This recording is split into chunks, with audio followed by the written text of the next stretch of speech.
Ah, ahí va. Bueno, saludemos de vuelta. Esta no sé qué número de clase es ¿cómo se llama la materia? Eh, Ay, me olvido todo, el nombre de la materia, el número de clase, todo. Derecho constitucional económico. Ahí está. Derecho Constitucional Económico. Creo que es la clase número 4 nuestra.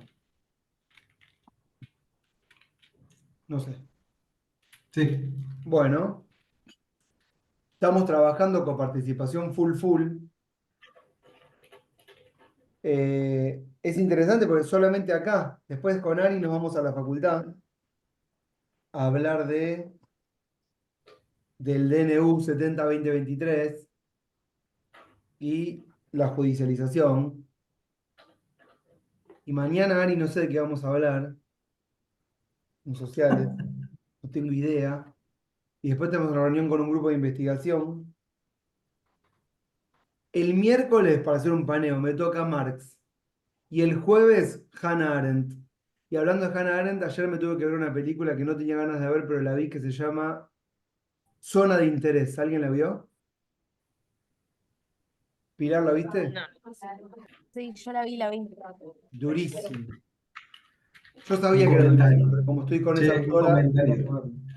Para que vean la diversidad que, por un lado, Sigman habla de Marx. Yo el miércoles pasado y este miércoles tengo que seguir con mercado de trabajo de la escuela bien clásica. Sí. Equilibrio de mercado, productividad marginal. ¿Eso lo tienen ustedes? Ay, me confundí. No estamos en la Facultad de Economía, estamos en la Facultad de Derecho, ¿no? Esto es constitucionalismo económico. Ah, olvídense lo que dije, mezclé todo. Bueno, pero sí, No, está bien, ¿no? Porque justamente es para ordenarnos un poco. Y sí, no, la película de esa zona de interés, bueno, es durísima. No muestra nada, ¿eh? Pero es una familia que está a cargo de un campo de concentración de Auschwitz. Al que quieren trasladar en la película Pilar, después él muere lo condenan a muerte en el tribunal de Nuremberg. Pero la película muestra todo el tiempo lo que pasa con la familia al lado del campo. Y el campo es un muro, es muy de mucha actualidad, porque vos te vas a una quinta en un country y tenés del otro lado un gueto. No funciona como tal, pero medio que sí. Pero no, la película es extremo, ¿no? Y se ven las cámaras de gas todo el tiempo funcionando con las chimeneas. Y el problema, y fui a la mierda, es un problema de productividad.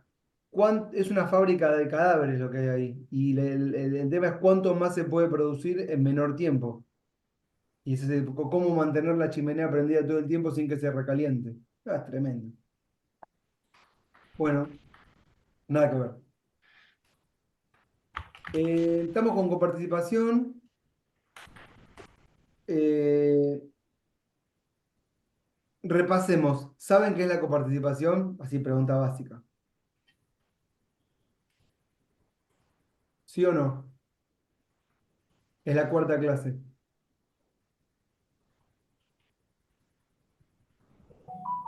Sí, Bien, Camila. Bien. ¿Qué es? es un sistema de coordinación de Mm. las competencias tributarias entre los distintos niveles de gobierno. Bien, ¿y qué estuvimos viendo? ¿Cómo arrancó esto? ¿Cuándo empieza a generarse esa coordinación de la que hablas? Puedes responder vos o cualquier otro, ¿eh? ¿Qué estuvimos viendo?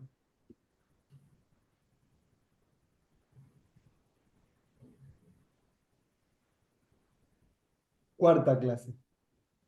Lo repito para. Si no es como empezar todo el tiempo de cero. Ari me dice, salgamos del siglo XIX, pero no puedo. Salgamos del virreinato, ¿cómo hago? no, o lo que pueden decir cómo estaba organizado esas diferentes competencias de tributación.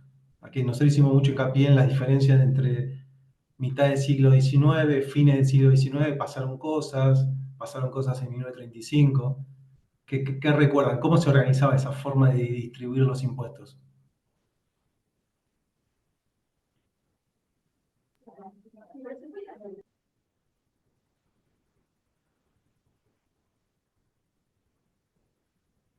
Qué difícil. ¿No saben nada?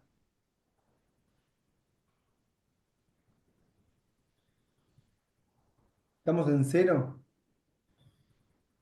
Paren, no sean malos. La Constitución de 1853, el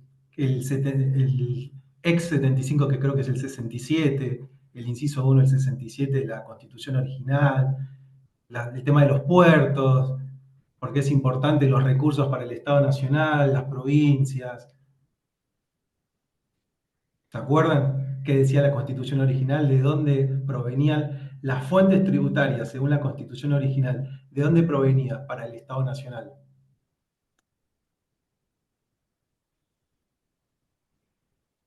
Por lo menos eso. ¿Por qué las provincias de 1810 a 1853 no nos poníamos de acuerdo y tuvimos 50 años ahí tratando de ponernos de acuerdo en cómo tener una institucionalidad, una constitución? ¿Por dónde venía el conflicto principal? Por los aranceles de exportación, más que nada.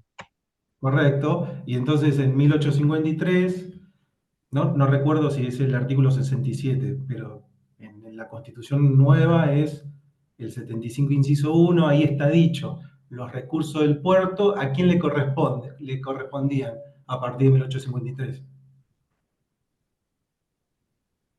Al Estado Nacional, al Estado La nación, sí. Federal.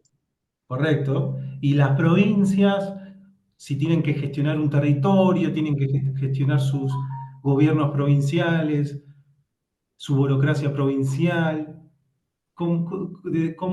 ¿cuáles son las fuentes tributarias para gestionar los estados provinciales? Mediante impuestos directos. Mediante impuestos directos e indirectos, las provincias. De 1853 a 1890, y ahí tienen el primer corte para que se vayan organizando. Ahí es un término que lo tienen en el texto de referencia, hay una separación de fuentes. El Pues gobierno déjame que los nacional. explique. Ari, estás explicando todo vos. Bueno, está bien, dale, no digo más nada, pero para Bueno, que se organicen a ver y que tengan ahí respondan el corte en algo. 1890. En 1890 pasan cosas y de la separación de fuentes hay una concurrencia de hecho, una concurrencia de facto, donde hay impuestos indirectos por parte de las provincias y por parte del Estado Nacional. ¿Qué significa que hay una concurrencia de hecho? Y que capaz impuestos, en ese entonces se llamaban a las ventas, por ejemplo, el consumo de bebidas alcohólicas, tributabas dos veces, a nivel provincial y a nivel nacional, y eso generaba problemas, porque hay una concurrencia. Y bueno, y esos problemas se fueron sucediendo hasta 1935. Y en 1935 es el gran antecedente donde hay las primeras leyes nacionales de, bueno, vamos a organizar esto que Camila dijo, la competencia tributaria, que es un término que dice un montón y no dice nada, bueno, organizamos todo esto en leyes nacionales y son las primeras leyes que no tienen ese término, pero son los antecedentes de cómo organizamos los tributos. Y ahí llegamos, a 1935 hasta ahí llegamos. No sé si sirvió mucho de esto que acabo de decir muy rápidamente, 150 años de historia, pero la idea, la clase de hoy es partir de 1935, donde ya tenemos leyes nacionales para unificar toda esta telaraña de, bueno, recaudación y distribución de impuestos. ¿Se entendió? Yo Sí, tengo, sí, se entendió. yo tengo unas dudas de si están entendiendo algo o nada. Como no dicen nada, es difícil de advertirlo. Gracias, Camila. ¿Quién fue el Facundo también que participó? Yo no sé, perdí. Marcos. Marcos. Grande, Marcos. No, como no dicen nada, es como frustrante. Bueno, este, bueno, finalmente, entonces, ¿de qué se trata este tema? ¿Cuál sería el problema con la coparticipación? ¿Hay un problema con la coparticipación hoy y antes o no hay ninguno? Todo funciona bien y tenemos que explicar nada más el mecanismo y ya. ¿Está pasando algo con este tema o no tienen la más remota idea? ¿Qué pasa? Porque es importante el asunto. ¿Por qué le hacemos nosotros hincapié en esto? ¿Por qué a trabajar la historia de la coparticipación? O sea, por lo que recuerdo de las clases pasadas, ¿Mm? en el comienzo, en los principios, cuando la plata sobraba o alcanzaba para que cada uno se administrara, no había problema, pero a medida que el Estado iba creciendo y había más necesidades, ahí es cuando surge todo este conflicto de doble imposición y demás, y recaudar para quién es, qué es para quién y demás. Como que cuando la plata sobra y alcanza no hay problema, ahora cuando creo que esa fue una frase que me anoté, ahora cuando falta plata o se necesita, ahí es cuando entramos en discusión. Igual está bueno lo que decís, Juan, pero no sé si cuando sobra no hay discusión. Yo dije esa frase. No, Esa no, frase pero yo te está diría que bien. hay No, otro no, sí, tipo sí, de... sí, como idea que me quedó a mí, sí, sí, Ah, pero entiendo. yo te diría que hay Sí. otro tipo de problemas, pero problemas siguen habiendo. Pero digamos, pero está bien lo que estás diciendo, otro tipo de problemáticas, pero ¿por qué sería importante la coparticipación o por qué hay conflictos alrededor de este tema, sobre o no sobre plata? ¿O no hay ningún conflicto? Está todo bien. Ustedes no sé si escuchan las noticias, se está votando ahora una ley que tuvo media sanción la semana pasada, se va a votar la semana que viene en el Senado. ¿Tiene algo que ver la coparticipación en todo eso o nada? ¿O son dos cosas que van por andariveles separados? ¿Entienden la pregunta o no? Un Sí, tema sí. y otro tema. ¿Están relacionados o para nada? Puede ser que es más que nada por el tema de la distribución de los impuestos que le asignaron a cada una de las provincias y el corte que están queriendo hacer ahora para ciertas provincias. Bueno, ¿eso a qué te lleva, Bautista? Con el razonamiento, digamos. Está bien. Ese razonamiento, ¿a dónde te va llevando? Para Bautista y para cualquiera, ¿eh? Esto que dice él, recortes que hay en las provincias, ¿qué genera? ¿Qué tipo de problemas genera? Un problema presupuestario para algunas provincias. Lógico. Y Sí, yo creo que viene de la mano de que, digamos, en general hay muchas provincias que por ahí no aportan mucho y reciben muchísimo más en proporción a lo que aportan y después por ahí no le invierten bien, sino que lo usan para, bueno, o no sé si para subsidiar o para pagar cargos políticos o de administración. está bien, la provincia ejecuta el presupuesto según su presupuesto y las tareas asignadas, las funciones que brinda el Estado provincial, ¿correcto? Mucho, poco, mal, bien, eso es en función del criterio y el proyecto político que cada uno considera, eso no importa. Pero, ¿qué pasa cuando no llegan los recursos?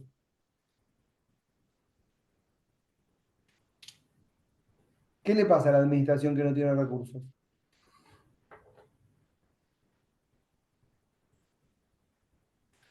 En deuda o se funde. No sé si se funden porque el territorio va a seguir existiendo, la gente va a estar ahí, puede ser que se muera de hambre si no le llegan los recursos, pero no le llegan a la gente directo porque la asignación va cambiando, pero sí algunos se van a quedar sin su sueldo, eso seguro.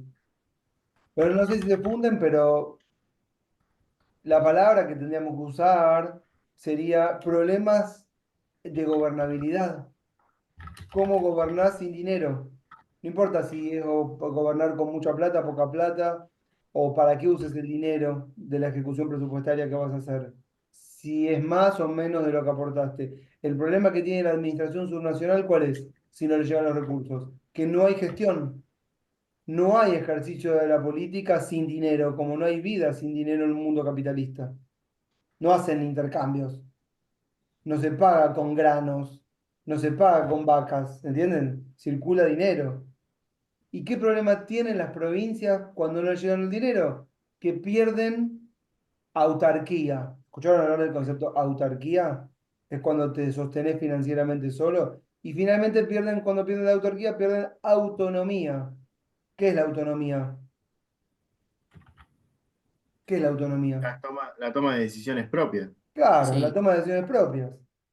Según su constitución, según sus instituciones, según su proyecto político o ideario liberal, intervencionista, comunista, no sé, lo que le guste a la provincia o al gobernador o la gestión en ese momento. No hay ningún tipo de proyecto sin autonomía. ¿Comprenden esto que estoy diciendo? Puede ser también que habíamos mencionado que algo similar había pasado en 1935, cuando hicimos el recorrido, que se les había quitado a las provincias la posibilidad de recaudar por sí mismas y que eso se traducía a no poder gobernar autónomamente. ¿Puede ser? Ahí, exactamente, ahí, Camila, es donde podríamos poner el nudo de la cuestión. Ahí, el momento en que aparece la primer ley de coparticipación para ordenar un país que ahora es un país nacional y no un conjunto de provincias desordenadas en guerra, sino que es un conjunto que debería ser armónico o que eso es lo que pretendemos, pero no lo es, porque no hay una única idea de país. En el momento en que aparece la primera ley de coparticipación, se distribuyen funciones y a las provincias, entre sus funciones, se les quita una que se le asigna directamente a la nación. ¿Cuál es? Le dijiste vos, Camila. ¿Cuál es para los demás? ¿Qué función dejan de tener las provincias? Cobrar aranceles provinciales, ¿no era? No, mucho más que eso. Ya Camila lo dijo, por eso no quiero que lo repita, porque lo dijo perfectamente bien. ¿Qué pasa con la primera ley de coparticipación en el año 1935? Es mucho más que cobrar un arancel. ¿Qué hacían las provincias hasta ese entonces? ¿Qué hacían? Voy a preguntarle mejor. ¿Qué hacía? Ya lo dijo Ari al principio en el resumen. ¿Cómo hacían las provincias para gobernar antes de que existiera una ley de coparticipación?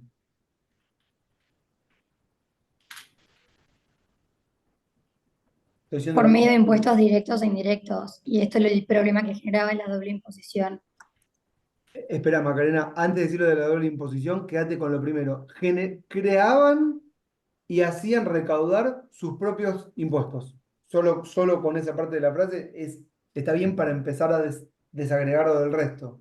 Entonces, repito esto, que quede claro solo esto. Ahora que no lo diga ni Macarena ni Camila, a ver si lo puede decir algún otro. Entonces, ¿cómo hacían las provincias para gobernar hasta antes de la sanción de la primera ley de coparticipación?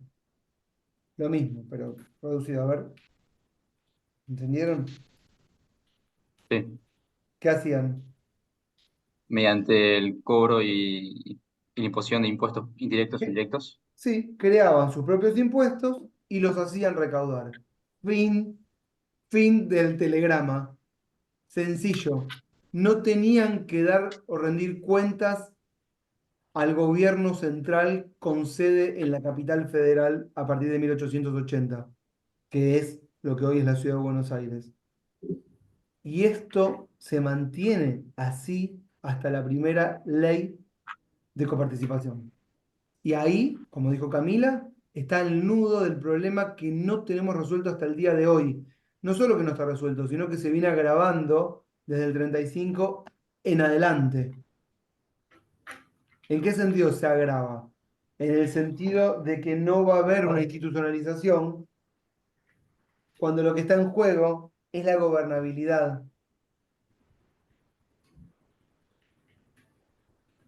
Como lo dijo Ari, pero díganlo ustedes, ¿qué pasa con la primera ley de coparticipación? ¿Cuál es el problema y cómo lo resuelve el gobierno nacional en el 35? ¿El problema cuál era? Ya lo dijeron, ya lo dijo Hay una Ari, ya lo dijo recaudación Camila. centralizada, ¿no? ¿Cómo? Repetime, Facundo. Hay una recaudación centralizada y a partir de ahí distribuye a las provincias. Claro, eso es lo que pasa a partir de la ley. Y antes de la ley, ¿qué estaba pasando? Díganlo ustedes. Ya lo dijo Ari, ya lo dijo Macarena, ya lo dijo Camila. ¿Qué pasaba hasta antes de esta Había, ley? Sí. ¿Cómo? había una doble imposición, o sea, la nación y las provincias grababan la misma actividad, digamos, en impuestos. Entonces era un Exacto, doble impuesto total todo el tiempo. exacto, Martina. ¿Y por qué? Para que los tengo, para que los tengo. Bien, Martina. ¿A partir de qué momento empieza a pasar eso de la doble imposición? ¿En qué momento empezó a pasar?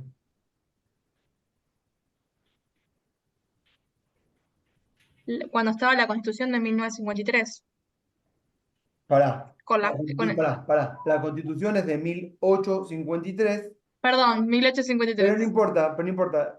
Yo sé que te referías al siglo XIX, pero eso no es lo importante, sino decir, miren, a partir de que existe la Constitución, lo que tenemos es una ley, ¿sí? Que todavía no estaba vigente. Esto quiero que lo sepan bien.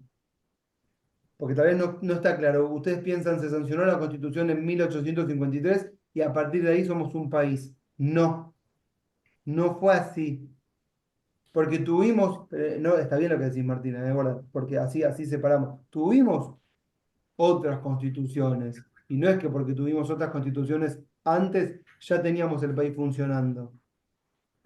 La Constitución del 53, en el momento que se sanciona, podría haber tenido el mismo destino que la Constitución de 1819 o el mismo destino que la Constitución de 1826. Cuando se sanciona la Constitución, no están todos y todas de acuerdo respecto a esa Constitución. La Constitución se impone por la fuerza, ¿sí? A base de intervenciones federales. Ese fue el texto que Ari les dejó, que se llama La unidad a palos. ¿Se acuerdan que lo quiso mencionar al final de la clase pasada? Entonces, desde 1853, lo que tenemos es la Constitución sin la participación de la provincia de Buenos Aires, que se incorpora ¿en qué año? 1860. Bien, Marcos. En 1860 ya tenemos todas las provincias que se quieren organizar bajo la misma Constitución. Pero el país, oigan, ¿en qué año empieza a funcionar posta? 1890, había dicho. 1880. 80. Perdón que sea categórico, tal vez no está bien decirlo así. No podemos decir, empezó a funcionar en 1880, pero para que tengan en sus mentes una periodización, porque si no, se les mezcla todo. Vamos a decir que desde 1860 a 1880, la Constitución se impone por la fuerza. ¿Y qué significa que se impone por la fuerza? ¿Qué significa?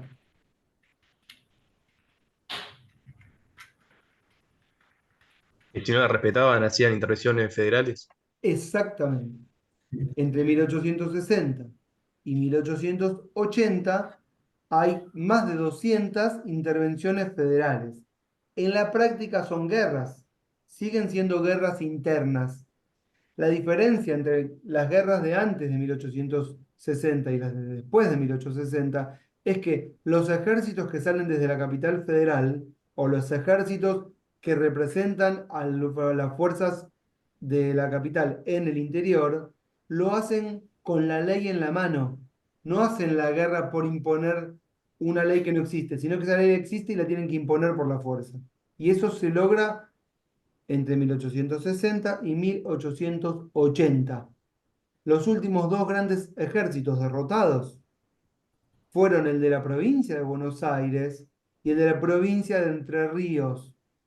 ¿Sí? ¿Me están siguiendo lo que estoy diciendo?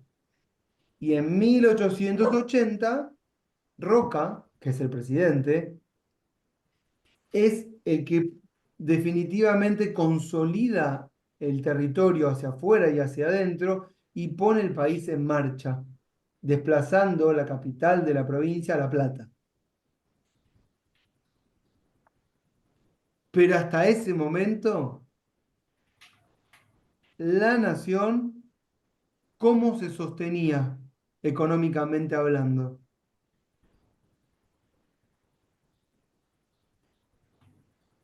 ¿Entendieron la pregunta? ¿Cómo se sostiene la nación? El gobierno que llamamos federal, con asiento en la capital. ¿De dónde obtiene los recursos? ¿Del puerto?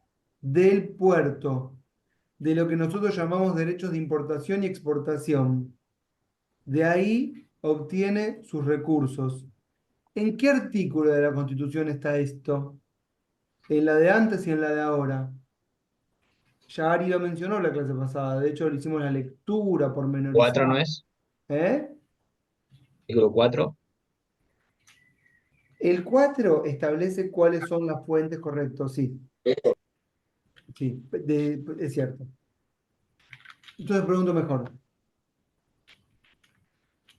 No, está bien, el 4. Y hay uno más que es importante.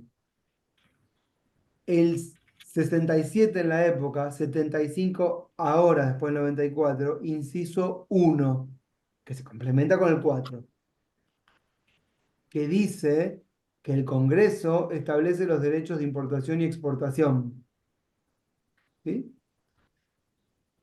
No aclara, ya lo hablamos la vez pasada, lo volvemos a repetir, no aclara la Constitución que esos recursos son del gobierno federal. ¿Por qué no lo aclara? ¿Por qué no lo aclara? No hacía falta, porque hasta así funcionó siempre. ¿Entienden lo que estoy diciendo? Era como aclarar lo obvio. Hoy tal vez no lo sea, pero en ese momento sí. Entonces no hace falta, no hacía falta aclararlo. Pero en 1890, 10 años después, o 20 si quieren, entre el 1870 y 1890, las funciones del gobierno nacional aumentan. El desarrollo de los puertos, de los caminos, de las urbanizaciones, de las obras públicas, del telégrafo, del interconectado, de la fuerza de seguridad, de la administración pública en general, aumentan las cantidades de gente que se incorpora al cuerpo estable del Estado Nacional es mayor, y en un momento que es 1890, y esta es la respuesta para... Se me corrieron todas las ventanas. ¿Dónde estaba la que...? ¡Ah! ¿Vieron cuando se corren todas las ventanitas de la pantalla?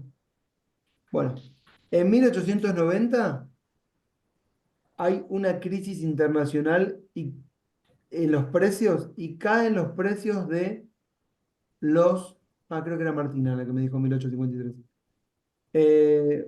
Caen los precios de los bienes que exporta la Argentina. Y eso hace que caiga la recaudación del gobierno federal. Lo estoy diciendo sencillito para que lo entiendan. ¿Sí?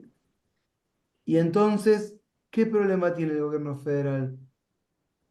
Cuando le cae la recaudación y le aumentan las funciones, tiene un problema de difícil resolución. Menos recursos cuando en realidad necesita más recursos.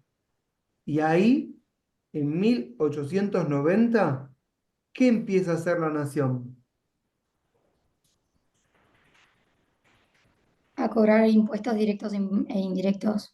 Exactamente. Ahí Macarena, como bien lo entendiste, empieza a cobrar esos impuestos. Los mismos que estaban cobrando las provincias. Y de ahí viene el problema de la doble imposición. La nación lo hace porque no tiene más remedio. ¿Sí? Y las provincias era su forma de recaudar. Y esta situación de doble imposición se va a mantener así ¿hasta qué año? 1935. 1935, donde ¿Puedo tenemos hacer una una ley. pregunta? ¿Cómo? Hago una pregunta que es pertinente a este tema Dale, particular. dale. Recién Macarena dijo que en 1890 empieza el Estado Nacional a cobrar impuestos internos directos e indirectos, ¿correcto? ¿Dónde está dicho que el gobierno federal puede hacerlo? En la Constitución aparecía como que era una facultad excepcional y un tiempo determinado. En la Constitución vieja de 1853 está dicho que puede cobrar impuestos internos indirectos. No. Obviamente yo tengo acá la Constitución, lo estoy leyendo después, lo puedo subir en el WordPress, pero leo la parte de indirectos y directos para que, claro, en el segundo inciso, el primer inciso ya ustedes tienen recontra claro que tema puerto, ya saben. El segundo inciso lo leo bien lento, dice, atribuciones del Congreso. Imponer contribuciones directas por tiempo determinado y proporcionalmente iguales en todo el territorio de la Confederación, siempre que la defensa, seguridad y bien general lo exijan. Ahí el término impuesto directo aparece. Después es polémico qué es la seguridad común, el bien general, pero el término directo aparece. Y el término indirecto, ¿dónde está dicho que se podía cobrar impuestos internos indirectos?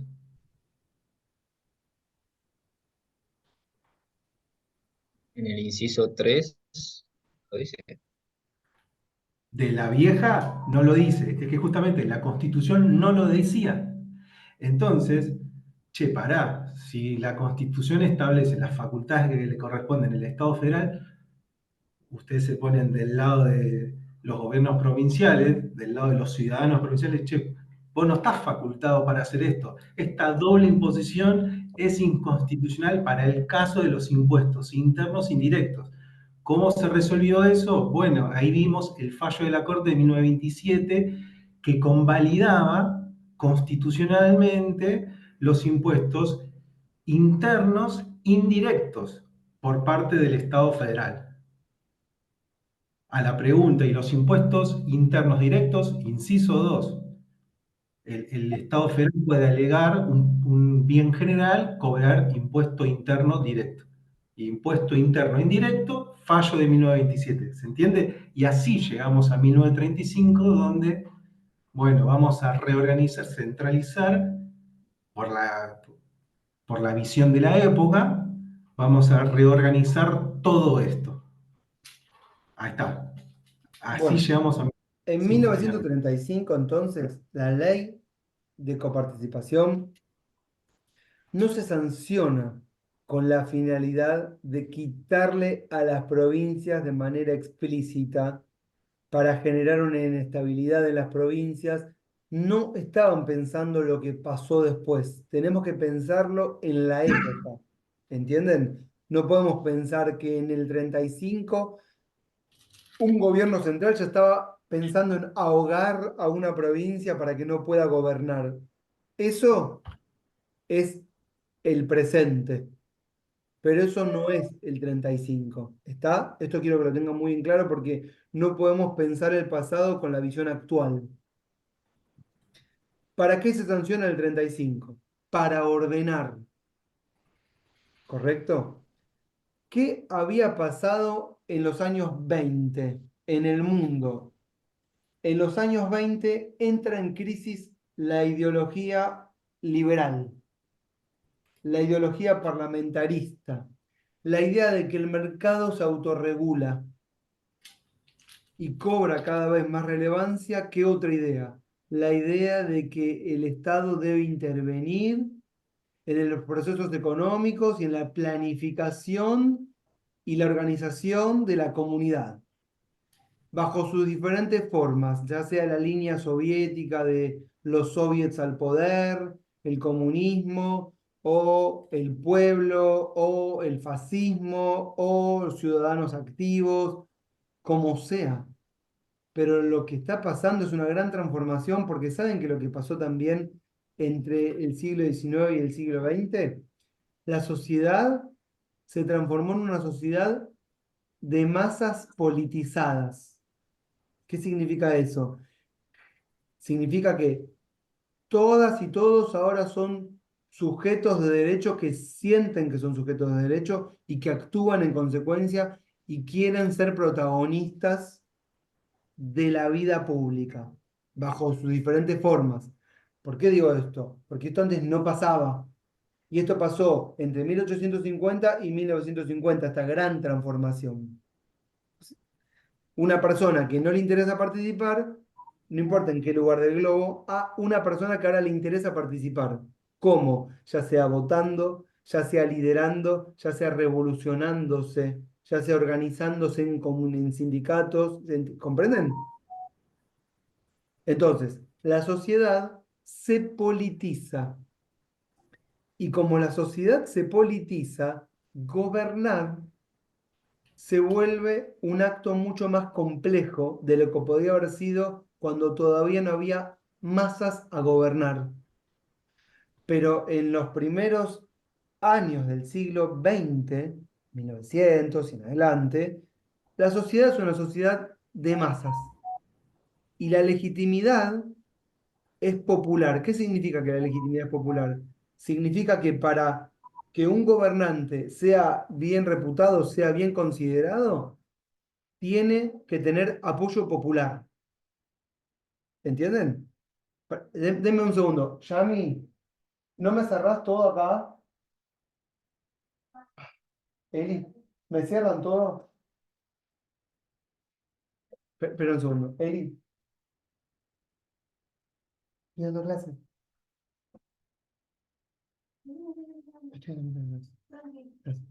Bueno, entonces decía, es una sociedad de masas que tiene que ser, en donde el gobernante busca legitimarse en esas masas, ¿correcto? Entonces, eh, la idea del gobierno ahora es una idea en la que gobernar no es simplemente controlar algún cargo, sino que gobernar es organizar toda la vida pública. Eso está pasando en el país y eso está pasando en el mundo. 1930 tenemos una crisis económica mundial en donde definitivamente a partir de ahí, 1929, todas las ideas liberales caen. Y entonces ya con mucha mayor fuerza todos los gobiernos son gobiernos intervencionistas, planificadores, sin temor a que otros piensen lo contrario. El liberalismo va a volver recién en los años 70. Entonces, todas las políticas son de organización. En 1935, una de las grandes políticas es la creación del Banco Central, que es en ese año. ¿Por qué? Porque el gobierno se hace cargo de emitir, de controlar los flujos y expansión o de emisión o no de la moneda, y al mismo tiempo tenemos nosotros en paralelo este problema que es el problema de cómo se recauda y cómo se distribuye. Y la ley nace únicamente ¿para qué? Para, ordenando el territorio, quitarle a las provincias esa facultad. Que quede solamente en cabeza de la nación la facultad de recaudar. ¿Y por qué entonces la ley era devolutiva? Ya lo hablamos en la clase pasada, pero lo vamos a volver a decir otra vez. La ley es devolutiva porque no se fija ningún otro propósito que no sea en el ordenamiento de la recaudación, decir, ahora recaudo yo y te doy tu parte y me quedo con mi parte. Entonces, en vez de que haya dos veces el mismo impuesto, lo cobro una vez el impuesto, la mitad te la doy a vos, la mitad me la quedo yo. Y de ahí es que sale entonces esta idea de coparticipación primaria, coparticipación secundaria. ¿Por qué? Porque la nación lo único que estaba haciendo era, al tomar la función de recaudar, devolver la parte que antes recaudaba la provincia. No lo hacía con ánimo de quitarle una parte de esa recaudación. ¿Comprenden esto que estoy diciendo? En el devenir, de este mecanismo, lo que empieza a advertir el gobierno nacional, efectivamente, es ¿qué cosa? Que controlando la recaudación y controlando el flujo de emisión, le empieza a quitar autonomía a las provincias. Y el país empieza a ser cada vez menos federal, en el sentido de que las provincias empiezan a perder autonomía a partir del momento en que no recaudan. ¿Me siguen este razonamiento? Este es un problema que tenemos hoy, pero nace ahí, en el 35. ¿Cuándo? Cuando dejan de recaudar. Un país menos federal es, no digo que esto sea bueno o malo, eso lo pueden considerar ustedes, menos federal es cuando menos autonomía tienen las provincias. Y esa autonomía se pierde cuando no tenés capacidad de gestionar. Y la capacidad de gestionar la perdés cuando no contás con el dinero, junto con el otro gran elemento, que no es el dinero, que es, sino cuál es, la fuerza. ¿Qué tenían las provincias? La fuerza. ¿Cómo se consolida el territorio nacional? Desmilitarizando a las provincias. Por eso les conté que lo que logra Roca en el 80 es terminar, entre el 60 y el 80 al final, terminar con todos los ejércitos internos. Entonces ahí lo que hace es quitarle la fuerza a las provincias. Pero todavía tenían capacidad recaudatoria para autogestionarse. Y si tenés capacidad de autogestionarse, podés volver a generar una nueva fuerza. ¿Siguen este razonamiento? Pero cuando ya no tenés ni fuerza militar que defienda tu frontera, la de la provincia, ni tampoco capacidad de recaudar y gestionar tus propios recursos, ya perdiste toda autonomía. Y entonces, lo que fue pasando entre el 35 hasta la actualidad, con un montón de cambios en el medio, fue el de una mayor importancia del gobierno nacional por sus funciones, por sus recursos, por su dominio y su ascendencia en todo el territorio, y a la inversa con las provincias, que quedan siendo estructuras burocráticas que dependen de un gobierno central que tiene que girarle los recursos. ¿Siguieron toda esta dinámica? No lo tuvieron siempre claro así los gobiernos centrales. esta dinámica de ahogar a las provincias o de pactar con las provincias recién va a aparecer con fuerza en los años 90. ¿Sí? En los años 90, 91, 92 en adelante. Entre 1935 y 1990 los problemas fueron otros y los gobiernos no estaban pensando en ahogar financieramente a las provincias. ¿Cómo hacían los gobiernos centrales para controlar a las provincias cuando las provincias no adherían a las políticas del gobierno central? ¿Qué hacían los gobiernos centrales? Intervención federal. Intervenían. Todos los gobiernos federales intervinieron las provincias apenas comenzaron sus gestiones, cada vez que los gobiernos de provincia no adherían a las políticas del gobierno nacional. No había, como lo hay hoy, una idea de un conjunto de provincias con gobernadores que se tienen que reunir para pensar el futuro del país. Porque lo que había en los años, de los años 20 y 30 en adelante, es una mayor nacionalización de la política y creación de partidos políticos a nivel nacional y proyectos de país a nivel nacional. Entonces nadie pensaba en las provincias por separado. Ay, un ruido que no sé. Ah, ya. Perdón. Entonces decía, nadie pensaba en las provincias por separado, pensando cómo van a juntarse entre los gobernadores y planificar. Todos los gobiernos centrales buscaban a nivel nacional organizar todo el conjunto del país e imponer su idea en todo el territorio. Y así empezó con Irigoyen, así continuó con el golpe Irigoyen y la disputa entre personalismo y antipersonalismo. Así pasó con la llegada de Perón al poder en el año 43 a la Secretaría de Trabajo y en el año 46, 1946, a la presidencia, ¿sí? Y a partir de la llegada de Perón, que llega como presidente en el 46 y hasta la muerte de Perón en el 74, escucharon el periodo que acabo de mencionar, 46, 1946 hasta 1974, toda la vida política de la Argentina gira en torno a este eje, peronismo, antiperonismo. ¿Comprenden? Y en cuanto a lo que compete a nuestra materia, que es coparticipación y el control de los gobiernos de provincia,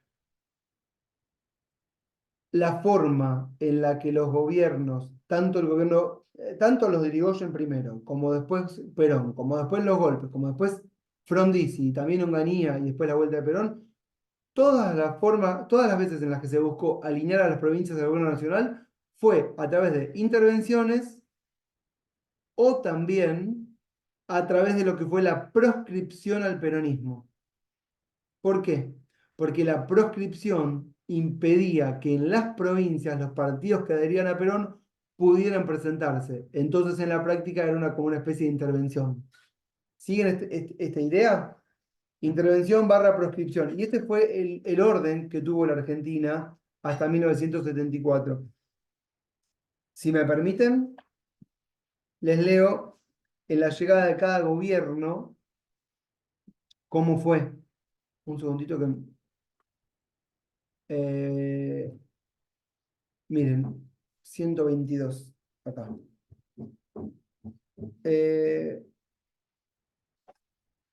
Gobierno de Irigoyen, ¿correcto? Primeras medidas. Esperen que voy acá.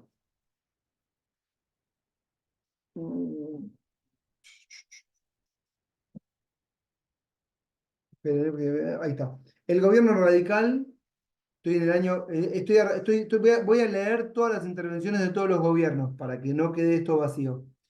El gobierno radical decidió consolidar su posición modificando las situaciones provinciales. Estamos hablando del gobierno de Irigoyen. No dije esto, perdón, fundamental. ¿Qué ley es fundamental para la llegada de Irigoyen? Peña, ¿Perdón? la ley Sáenz Peña. Claro. Dentro de lo que, porque no lo mencioné, dentro de lo que fue la socialización política de las masas, el sufragio es un elemento fundamental para legitimar gobiernos. Y esto empieza a ocurrir a partir de 1912 y la primera presidencia de Irigoyen en el año 1916. Este es el primer gobierno que se legitima popularmente con un sufragio de un alto nivel de participación. El gobierno radical decidió consolidar su posición modificando las situaciones provinciales en manos de los partidos tradicionales a fin de asegurar la libre elección de sus autoridades. Para ello, Irigoyen apeló a la intervención federal de las provincias gobernadas por los conservadores, lo que dio origen a severos cuestionamientos por parte de la oposición, claramente. El gobierno recurrió a 20 intervenciones federales, 15 de ellas por decreto sin participación legislativa.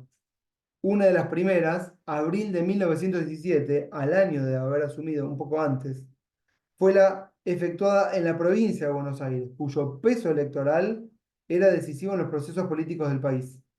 Pero la mayoría de las intervenciones se efectivizaron después de 1918, con el enfrentamiento entre radicales y conservadores.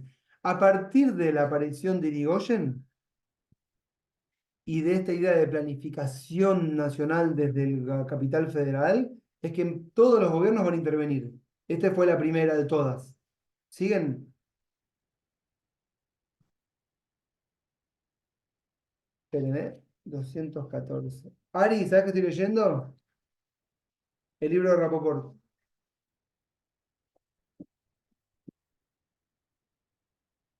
Lo muestro. Es de economía. Vale oro eso. ¿Eh? Vale oro ese manual. Sí. Miren. Gobierno de Uriburu, golpe del 30. ¿Se ubican? Es el primer gobierno convalidado por la Corte Suprema. Eh, mm, mm, mm. Bueno, el equipo de asesores de Uriburu apenas asume. Irigoyen, Alvear, Irigoyen, 1928, crisis del 29 mundial, intervención. No se olviden que estamos en un contexto de entreguerras, en un periodo de guerras totales en el mundo, ¿sí? Los problemas son otros, muy distintos a los de ahora. El equipo de asesores de Uriburu rápidamente impulsó el proyecto corporativista del presidente de facto. El régimen no ocultó su desprecio por el sistema liberal y los partidos políticos. ¿Mm? Los partidos políticos eran vistos como algo peyorativo. De inmediato, complementando a la implementación del estado de sitio decidida el día anterior al golpe, bueno, se instauró la ley marcial, el presidente intervino en los gobiernos de 14 provincias, tampoco eran casi todas, repito. El gobierno intervino... Una pregunta. Sí. ¿Cuándo arrancó el tema de la intervención? Porque viéndolo históricamente a lo que fue bastante usado, a pesar de que es como un monopolio a que todas las provincias siguen lo demás, por otro lado te das cuenta de que cada vez más provincias terminan siendo intervenidas y demuestra medio como no tenés tanto poder. Si estamos tantas provincias intentando hacer algo es porque por algo es. No sé qué tan efectivo es intentar mantener las provincias alineadas interviniéndolas. Esa era como mi pregunta, no sé si mi crítica o mi duda más o menos de a dónde llegaba con esto, básicamente. Bueno, básicamente, vos lo que... A ver, tu pregunta sobre la estrategia, si es buena o mala la estrategia. Sí, ¿cuándo arrancó? Y si la Pero ¿cuándo estrategia era arrancó? buena utilizadamente o no. ¿Cuándo arrancó? Lo tenés en el texto de la unidad Palos, Ah, ok. porque ahí te explica que no... A ver, el, yo les conté la primera clase que el primer problema arranca en 1820, en la batalla de Cepeda, ¿sí? En donde se pelean por primera vez internamente élites de las diferentes regiones de la Argentina. Y a partir de ahí nunca terminó esta guerra interna, ¿sí? Fueron guerras abiertas hasta la sanción de la Constitución de 1853. Luego continúan, pero como mencioné antes, son guerras con la ley en la mano. Entonces, las intervenciones que empiezan con fuerza a partir de 1860 se hacen a partir de ese periodo legalmente, pero la práctica es la misma. y tenemos más de 200, creo que los autores mencionan casi 300 intervenciones federales en un periodo que son de 20 años. ¿Pero a qué llamaban intervenciones federales en esa época? A la llegada del gobierno federal con sus ejércitos para consolidar el orden interno y destruir a todas las fuerzas internas, porque si vos no destruís los ejércitos internos, no tenés unidad territorial ni monopolio de la fuerza física y por lo tanto no hay Estado. O sea, entonces es fundamental para consolidar el Estado, consolidar el monopolio de la fuerza física y para eso desarmar a todos los que están armados. ¿Está bien? O sea, efectivo es, porque si no, no consolidan una fuerza central. Cuando se empieza a masificar la sociedad en cuanto a su politización y a la participación, aparece otro problema. ¿Cuál? El problemita de que como vivimos en democracia, la gente decide, estoy siendo irónico. Pero cuando la gente decide, empieza a elegir sus autoridades. Y cuando elige autoridades, no elige las autoridades con las cuales el gobierno central, que va cambiando ideológicamente el gobierno central, eh, no coinciden, perdón, las autoridades provinciales con la ideología del gobierno central. En algunas provincias sí, en otras no, porque hay fuerzas al principio del siglo XX con Irigoyen, fuerzas radicales, fuerzas conservadoras. Después va a haber fuerzas personalistas, antipersonalistas. Después va a haber fuerzas peronistas y antiperonistas. Siempre es medio de un empate, si querés, en el juego de uno contra otro. Pero nunca en todas las provincias la alineación es total. Entonces, ¿a qué elementos recurren los gobiernos centrales? A la intervención. ¿Por qué? Porque es el mecanismo que conocen históricamente. ¿Sí? No tienen el elemento que nosotros pensamos hoy de para gobernar, ahogar a la provincia económicamente. ¿Por qué? Porque tampoco había ley de coparticipación ni existía esta dinámica. Y eso recién va a empezar a desarrollarse a partir de la sanción de 1935. Profe, ¿Sí? ya que trajo ese año de vuelta, el Banco Central nace en el 35 en el gobierno de Agustín P. Justo, Exacto. siendo un ente más independiente o autárquico que lo es ahora, ¿no? Por ejemplo. El Banco Central, Sí. te voy a decir, ¿me esperás? Un segundo, Sí. estoy viendo mis apuntes. Página 249. El Banco Central tiene una Ari, modificación en 1944, 45. Hay una modificación del estatuto y de la carta del Banco Central. Ahí La- Perón lo... el Pero Banco que Central, perdón, ahí cambia la legislación, pero en el origen, en la idea de Prebisch, que es el que participa en 935, el modelo original es un banco central mixto, que forma parte el Estado y después bancos privados. Y después va cambiando la legislación y va cambiando la prioridad y los objetivos del Banco Central.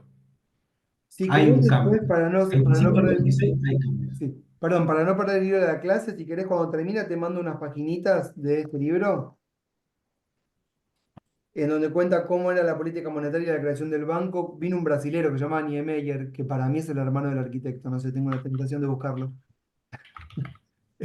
porque hay un arquitecto famoso, que vino acá a la Argentina a instalar el Banco Central según como lo habían hecho en Brasil. Pinedo era el ministro de Economía, Previch, el del modelo en quien se orientó después, y cuenta cuál era la idea original y qué fue lo que realmente se instaló, y lo tengo acá en varias páginas, pero bueno, no lo voy a leer. Pero lo importante es, como finalidad básica, es ordenar la política fiscal y económica y de emisión y de circulación de la moneda, ¿correcto? Y de la planificación general de la actividad económica, dentro de un contexto en el cual, como leía antes, no se esconde ahora la idea que antes estaba prohibida y ahora está permitida de que lo que está bien es intervenir el flujo económico porque el mercado no se autorregula. Esta idea que va y viene constantemente, en el 30 es una idea que está bien consolidada, la idea de que de que hay que intervenir y planificar. ¿Está? A todo esto, ¿cómo llegaste acá? Ah, porque vos me preguntaste, Martina, de si era efectiva o no efectiva. Efectiva la intervención. Sí, yo te diría que sí, pero básicamente también te puedo decir que no tenían otras ideas en mente. Sí, ¿Entendés? era lo único que estaba y dijeron, bueno, dale, eh, se ponen Claro, rebeldes, intervenimos y ya está. exactamente, porque ¿con qué herramientas cuento? Bueno, Kirchner decía, para gobernar tenés que sentarte arriba de la caja y por supuesto controlar la fuerza. Siempre hubo que controlar el ejército, porque si no controlas el ejército te controla. Pero la caja también era importante. El que lo entendió fue Menem en realidad.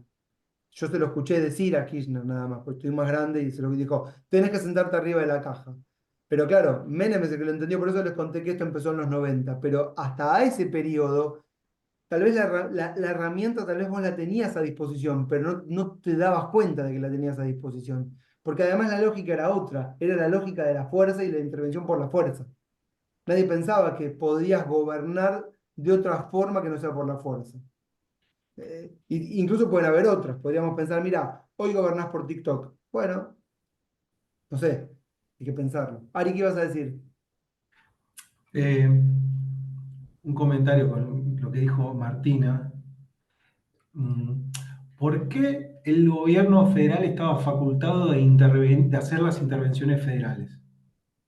Son dos comentarios. Primero, Ari, yo ¿por te qué? dejo 3 minutos mientras vas a decir 2 minutos. Sí, vaya. Bueno, la nación siempre tiene que tener un respaldo por cualquier cosa, como siempre sucede. Como el presidente puede eximirse de algunas cuestiones o puede dar algo, la nación también, obviamente, siempre va a tener un respaldo por cualquier lado. Pero bueno, yo tengo otra cabeza y pensaba que la intervención era como un límite demasiado, pero bueno, en ese momento era lo que había, lo que estaba y era lo más fácil que había como para llegar a controlar, digamos, a las provincias.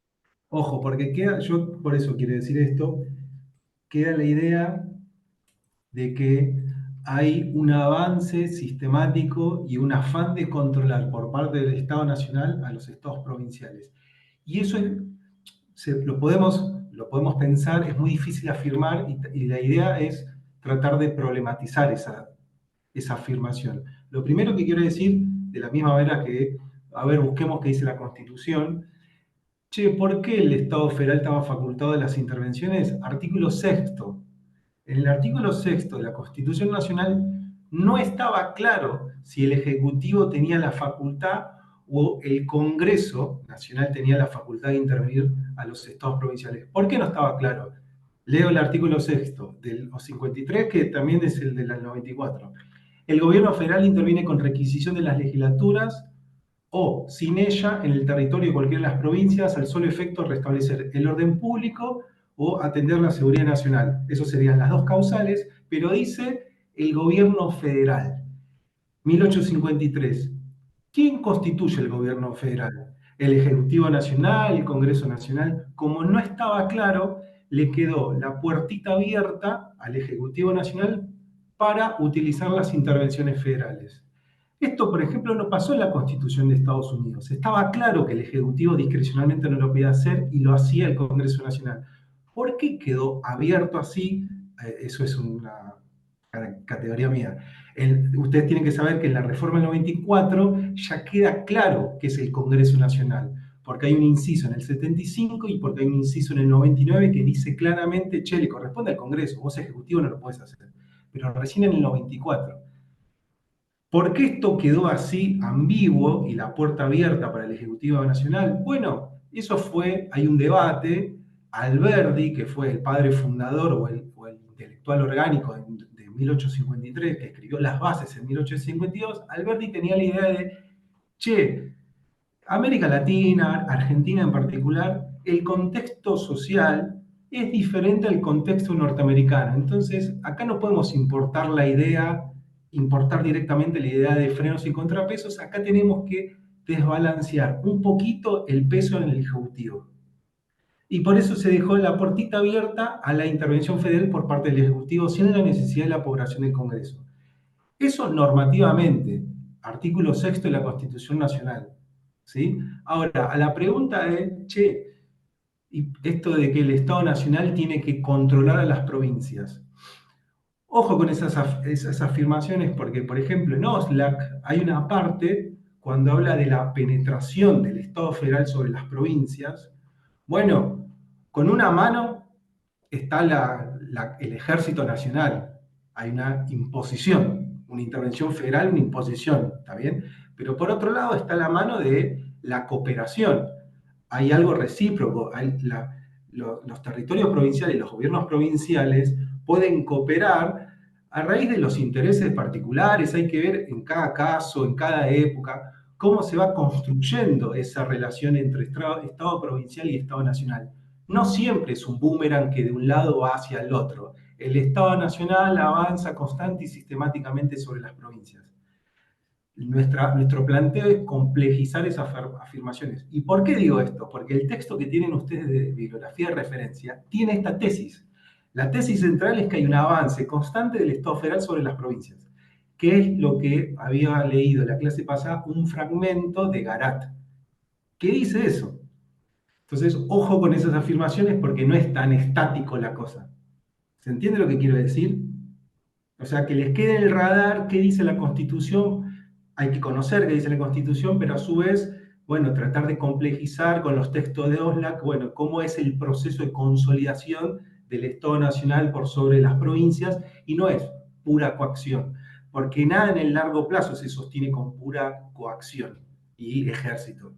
Siempre se necesita una construcción, una cooperación, un consenso y la legitimidad, obvio. Nada, listo, Sigmund, los 3 minutos. No, no, está fenómeno. Bueno, yo les había leído de la intervención de Irigoyen, la intervención de Uriburu. Después hay problemas internos en el gobierno de Uriburu y asume en el año 31 Agustín P. Justo, que es una línea interna, se llama la concordancia. El nuevo gobierno, año 31, creo, debió afrontar el problema de mantenerse en el poder. Todos los gobiernos tienen el mismo problema. Pongan las cámaras si están, porque cada vez tengo menos cámaras. Al no poder obtener consenso para la situación de privilegio de los sectores dominantes, recurrió a medidas autoritarias y represivas. Y ahí dice, perdón, me perdí un poco en la lectura. Fraude, Podés perdí la línea de la intervención. Bueno, no sé dónde está.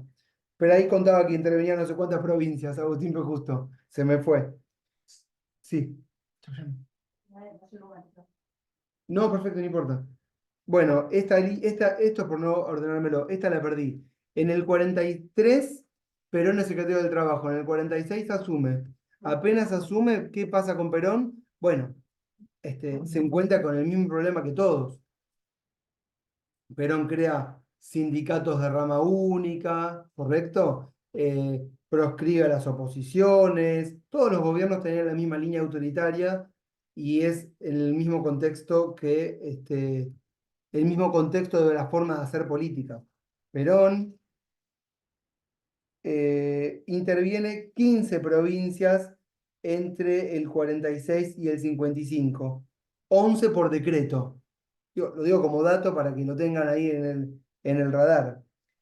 Las intervenciones respondieron a la necesidad de neutralizar las pugnas que podían haber al interior entre las líneas diferentes internas del peronismo o cuando directamente la provincia era antiperonista. Cuando Perón es derrocado en el 55, empiezan los gobiernos, empieza la proscripción y ahí tenemos una nueva dinámica, que es la siguiente. Los gobiernos, sobre todo de Ilia y Frondizi, que son los gobiernos democráticos dentro del periodo de proscripción del peronismo, son gobiernos débiles. ¿En qué sentido? Débiles porque tienen, por un lado, a Intimidad, las sobre todo. Fuerzas Armadas monitoreándolos, y si se desvían de lo que dicen las Fuerzas Armadas, pueden sufrir un golpe, y por el otro lado, sin legitimidad popular. ¿Por qué? Porque el peronismo, que es el mayor partido que tiene mayor representación, está proscripto. Entonces, ¿qué hacen estos gobiernos cada tanto? Abren el juego a elecciones en las provincias sin proscripción, para ver cómo mide el peronismo. Esto lo digo en una dinámica. Y bueno, lo que siempre termina pasando es que el peronismo gana en las provincias. Y cuando el peronismo gana, ¿qué hacen? Proscriben e intervienen en la provincia. Entonces tenemos proscripciones en el gobierno de Frondizi, proscripciones en el gobierno de Ilia y al mismo tiempo intervenciones en ambos gobiernos, sobre todo en el de Frondizi, que les leo, la página 505, si me permiten, y después ya les leo una más y ya corto con esto de las lecturas. Frondizi, la primera reacción gubernamental fue la intervención federal a 5 de las provincias donde había triunfado el justicialismo. Es decir, cada vez que abrían el juego electoral, el justicialismo ganaba. Entonces se intervenía la provincia. Y entre las que estaba, por supuesto, siempre la provincia de Buenos Aires, en las que siempre ganaba el peronismo. Y después, cuando asume Onganía en el golpe del 66 contra el gobierno de Ilia, lo primero que hace Onganía es lo mismo, la intervención federal. No sé de cuántas provincias, a ver si tengo acá la página, espérenme, 616, sí.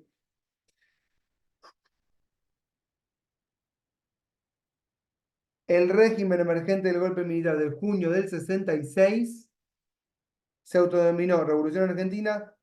Los golpistas no solo destituyeron a los miembros del Poder Ejecutivo, sino también a las autoridades provinciales, las municipales y los miembros de la Corte Suprema. ¿Sí?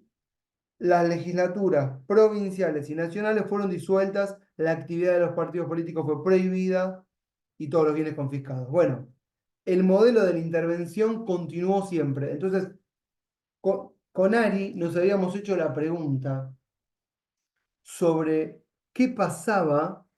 ¿Por qué estamos explicando todo esto? Porque hay un bache en la historia de la coparticipación entre el 35 y el 73. Lo vuelvo a repetir para que quede claro. Hay un bache en la historia de la coparticipación entre 1935 y 1973. ¿Sí? Yo podría haberles dicho, bueno, la primera ley, 1935. La siguiente ley, 1973. Pero si yo lo digo así, le sacamos todo el contenido a la problemática. ¿Sí? Ustedes pueden anotar en sus cuadernos o apuntes que la siguiente ley que tuvimos fue la ley de 1973.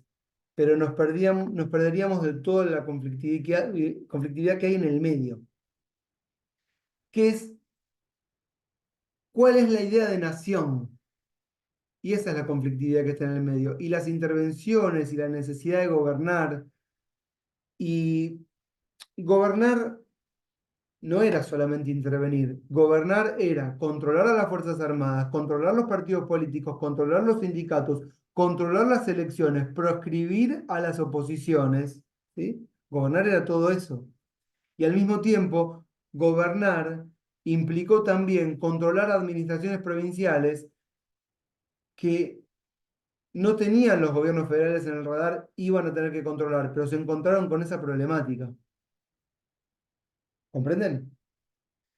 Entonces, en el 35 la primera ley de coparticipación es devolutiva, porque lo único que venía a hacer era establecer o poner orden al régimen anterior y dejar que deje de existir la doble imposición.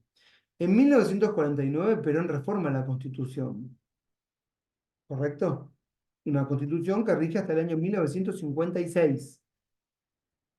27 de abril de 1956. Elito Copás, ¿no? Cuidado. Cerrame todo. En esa Constitución, la idea de Perón es la idea de un proyecto a nivel nacional con el control de los recursos naturales, como lo más importante, artículo 40 de la Constitución de 1949. Y también siempre estuvo en la idea de Perón y también de los militares y en general de todos los gobiernos que asumían la idea de organizar el país en su conjunto. Ninguno sanciona una ley de coparticipación, pero eso no significa que no tengan una idea de visión de país en su conjunto. Pero el único que sanciona una ley es el gobierno de la vuelta de Perón en el año 73. ¿Cuál era la idea de Perón? Bueno, la idea era una idea ya democrática, no es el mismo Perón, el del 43, que es el auge del fascismo en el mundo, que el 73. Ya es otro mundo en el 73, ¿correcto? Ya pasó la guerra mundial, tuvimos 20 años de crecimiento ininterrumpido de los gobiernos en Europa, de la incorporación de los partidos políticos al sistema democrático, de la pluralidad, de la Organización Internacional del Trabajo, del Acuerdo de Bretton Woods. Al mismo tiempo, esto no lo mencionamos, todo el periodo que nombramos, que va desde el 1915 hasta 1945, que es la llegada de Perón, y después, hay un problema en el mundo que es de orden. No hay una nación que sea potencia mundial. Eso, eso generó muchos problemas, ¿sí? Porque la rivalidad era entre Estados Unidos e Inglaterra. Y después la rivalidad va a ser entre Estados Unidos y la Unión Soviética, en el marco de la Guerra Fría. El Perón que llega en el 73 es otro, la Argentina es otra. La proscripción del peronismo hizo crecer un montón de movimientos políticos con ideas revolucionarias y el país está en armas y la violencia es cada vez mayor. ¿Sí? ¿Comprenden? Lo digo para que se entienda que es un contexto totalmente distinto, pero la idea de Perón en ese momento era de organizar institucionalmente y democráticamente a un país pensando en el futuro. Y la ley que se sanciona, 20.221, Ari, creo que es, o 19, ya me perdí el número. Es, 20.221. ahí está, 20.221 es la primer ley, con estos conceptos ya nos vamos a ir, que plantea no una devolución, si Ari no está tranquilo, sino una, escuchen ahora, redistribución. Seguramente muchas y muchos lo sepan, pero muchas y muchos no. Por eso lo digo así con mucho énfasis. Plantea Perón por primera vez, no Perón, se plantea en general, por primera vez, una ley de coparticipación con una visión redistributiva, pensando el país desde un punto de vista del crecimiento armónico de todo el conjunto, ¿m? Y no con la idea de devolverle a cada provincia como era aquella ley. Esto no significa que Perón no tenía ambición de controlar todas las administraciones provinciales, pero es otro el contexto. Y es otro, y ese gobierno de Perón prácticamente que no tiene vigencia, dejó muchas cosas innovadoras que van a tener efecto en el futuro, como por ejemplo la elección popular directa del presidente, o también la mirada de una ley de coparticipación y de fiscalismo que tiene una noción distributivista, que es lo que va a empezar a emerger después en la Constitución de 1994 y que sigue vigente ahora como idea, nada más que como idea. Esta ley que estoy mencionando y que retomamos la clase que viene, nunca se aplicó. Pero es importante por los lineamientos que traza y porque son las bases del futuro régimen de comparticipación que va a estar constantemente en la atmósfera de nuestro tiempo, porque actualmente tampoco tenemos una ley de coparticipación clara que permita una aplicación directa hoy, que haga que esto no sea un problema. Hoy la coparticipación es un problema y también una herramienta de la gobernabilidad. ¿Sí? En el 73 se sancionó esa ley y para concluir la clase, la próxima y única ley vigente va a ser, anótenlo nada más, que quede para la vez que viene, la ley del año 1988. Y ahí se cierra el ciclo de las legislaciones de la coparticipación. 1935, 1973, 1988. 23.548, actual ley. Ari, yo con esto termino de decir lo que quieras. Déjame decir algo, 5 minutos. Dale. Hoy arrancamos en 1935 y construimos la base de, che, qué es lo que pasaba, cómo eran los impuestos directos e indirectos. La clase que viene arrancamos en 1973. ¿Qué debería estar recontra claro? Que creo que no lo dijimos ese. Arrancamos con 1935 y dijimos, bueno, se centraliza y vamos a organizar a nivel nacional cómo se recauda y cómo se distribuye. ¿Cómo se recauda en 1935?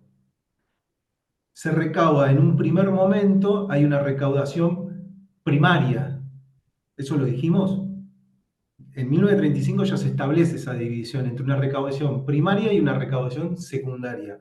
En 1935 la recaudación primaria define de todo lo que se recauda con las leyes de coparticipación, que no tenían ese nombre, cuánto le corresponde a la nación y cuánto le corresponde a las provincias. Eso es la recaudación primaria. En 1935, la recaudación primaria a la nación le corresponde un 82,5%. A la nación, que es el Estado Nacional y todos los territorios nacionales. Ustedes tienen que saber que la Ley Nacional de Territorios Nacionales es en 1884, creo, y después del 51 al 55 hay diferentes provincialización de territorios, ¿correcto? En 1935, esto es lo más importante que quiero que quede claro. Distribución primaria, nación 82, provincias el resto, que es 17,5. Esa es la distribución primaria. ¿Está claro esto? Y después va a haber una distribución secundaria, que es de la distribución primaria, lo que le correspondía a todas las provincias, cómo se distribuye eso entre las provincias. Eso va a ser la distribución secundaria. Ahora bien, entre 1935 y 1973 va cambiando la distribución primaria. ¿En función de qué? En función de todos los acontecimientos sociales, el flujo económico, la estabilidad económica, los acontecimientos políticos. En función de todos esos factores, esas variables, se va modificando la forma de recaudar y distribuir. Y va pasando de una distribución primaria del 82,5 en 1935 a, en 1946, 21% de la distribución primaria para las provincias, pasa a 51, pasa a 46 y llega al 1973, lo que le corresponde a las provincias, en un, como diría, 50-50, mitad para la nación y mitad para las provincias. Estrictamente no es 50, es 48-5 para nación, 48-5 a las provincias. ¿Se entiende lo que estoy diciendo? La diferencia es para otro instituto que aparece en 1973, que lo podemos nombrar. Eso es lo que debería estar recontra claro. Distribución primaria y distribución secundaria. La próxima clase, en 1973, arrancamos por acá y decimos algo acerca de, che, ¿y qué es esto? De que el objetivo, lo que se buscaba en 1973, era la redistribución. Y aparece el Instituto para el Fomento y Desarrollo Regional, que es el antecedente del ATN, que eso aparece en 1988. Registren ese nombre porque es muy importante. Y después voy a intentar pasar a PDF el Power, que tengo un montón de información para que tengan, y encontré un PDF bastante sintético, bastante copado, que va del periodo del 35 al 76, después lo voy a subir al WordPress. ¿Listo? No sé cuándo nos vemos, pero nos vemos. Chao, profe. Nos vemos. Gracias. Que anden bien. Muchas gracias, hasta luego.